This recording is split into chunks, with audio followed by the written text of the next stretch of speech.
Maschio, femmina, a punta, rotondo, l'arancino è uno dei piatti italiani più noti al mondo e anche uno dei più discussi, a partire dal nome. Io li ho sempre preparati alle mie figlie quando erano bambine, senza seguire una ricetta particolare, andando un po' a occhio e un po' a istinto. Ma solo dopo essere stata in Sicilia, ospite di amici, ho potuto assaggiare il vero arancino, un concentrato di sapori e consistenze diverse, tutto in un solo boccone.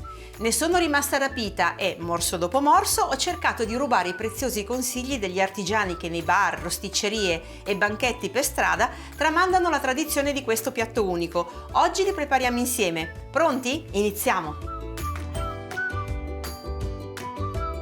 Per preparare i miei arancini inizio dalla cottura del riso. In una pentola capiente metto l'acqua e aggiungo lo zafferano. Ora attendo che arrivi il bollore. L'acqua bolle, metto un po' di sale e ci aggiungo il riso. Alla ripresa del bollore abbasso il fuoco e faccio sì che il riso arrivi a cottura sobbollendo. Le origini degli arancini risalgono al periodo della dominazione araba, tra il IX e l'XI secolo. Durante i banchetti i saraceni posizionavano al centro della tavola un ampio vassoio con riso aromatizzato allo zafferano e insaporito con verdure, carni e altri aromi. I commensali allungavano la mano, appallottolavano il riso nel pugno e lo gustavano dopo averlo condito con carne di agnello.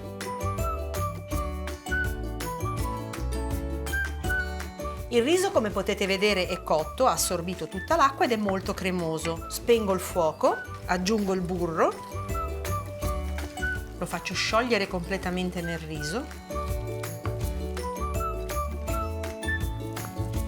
Il burro si è sciolto completamente e ora aggiungo il caciocavallo grattugiato.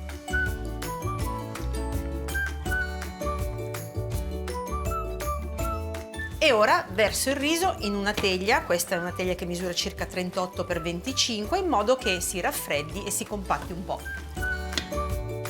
Lo spalmo in modo da ottenere lo stesso spessore. Copro la teglia con pellicola a contatto, ovvero la pellicola deve toccare la superficie del riso e poi lascio raffreddare il riso completamente. Ora prepariamo uno dei ripieni degli arancini, il ragù. Metto in una pentola dell'olio extravergine di oliva, aggiungo la cipolla tritata finemente, a fuoco dolce la lasciamo appassire per almeno 10-15 minuti, mescolando di tanto in tanto. La cipolla è appassita e ora aggiungo la carne trita. La faccio rosolare per bene.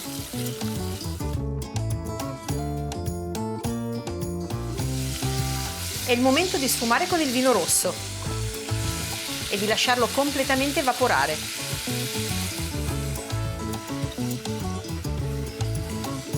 Il vino è completamente evaporato e adesso unisco la passata di pomodoro. Abbasso il fuoco e lascio cuocere per 15-20 minuti finché il pomodoro non si sarà completamente asciugato.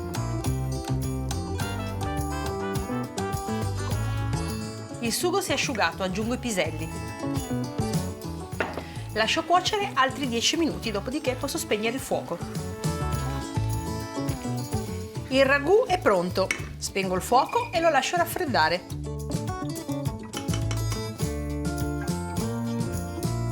È arrivato il momento di comporre gli arancini. Li faremo di due forme diverse, a punta e rotondi. Nei rotondi metterò il ragù e in quelli a punta invece metterò la scamorza e il prosciutto. Io per comodità ho diviso in 12 quadrati la mia teglia. Mi bagno un po' le mani, così il riso appiccicherà meno, e prendo la porzione appunto di riso che serve per formare un arancino. Tra l'altro, essendo così piatta sulla teglia, è anche già steso. In questo caso comincio con il ragù e con i piselli, al quale aggiungo anche qualche cubetto di caciocavallo, in questo modo. E poi dobbiamo praticamente chiudere il riso in questo modo, lasciando il ripieno all'interno. stiamo molto attenti a sigillare bene il ripieno e per questo ripieno ho scelto la forma tonda, così distingueremo proprio dalla forma il ripieno di ogni arancino. Ecco il nostro arancino chiuso completamente e adesso dobbiamo impanarlo. Prima lo passiamo nella farina, poi nell'uovo sbattuto. Anche qui rigiriamolo bene in modo che la farina assorba bene l'uovo, poi lo mettiamo nel pangrattato. Rivestiamolo sempre molto bene, girandolo e rigirandolo più volte. Diamo il tempo appunto all'uovo di assorbire. E il nostro primo arancino al ragù è pronto.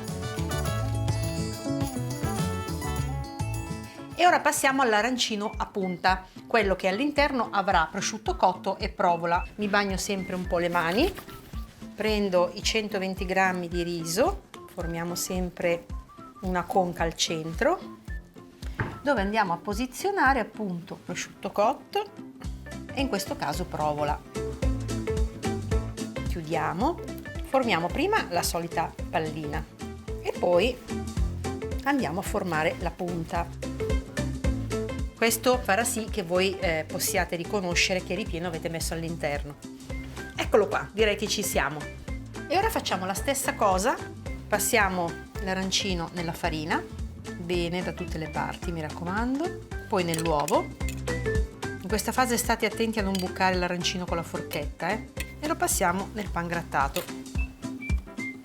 Ed ecco il nostro secondo arancino.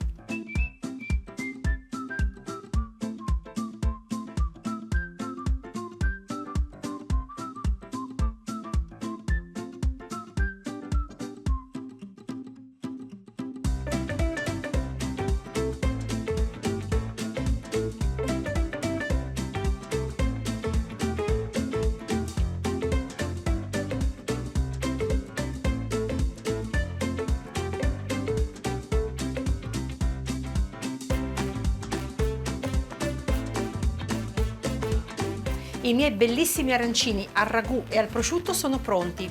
Li devo friggere, pentola capiente, olio di arachidi 170 gradi.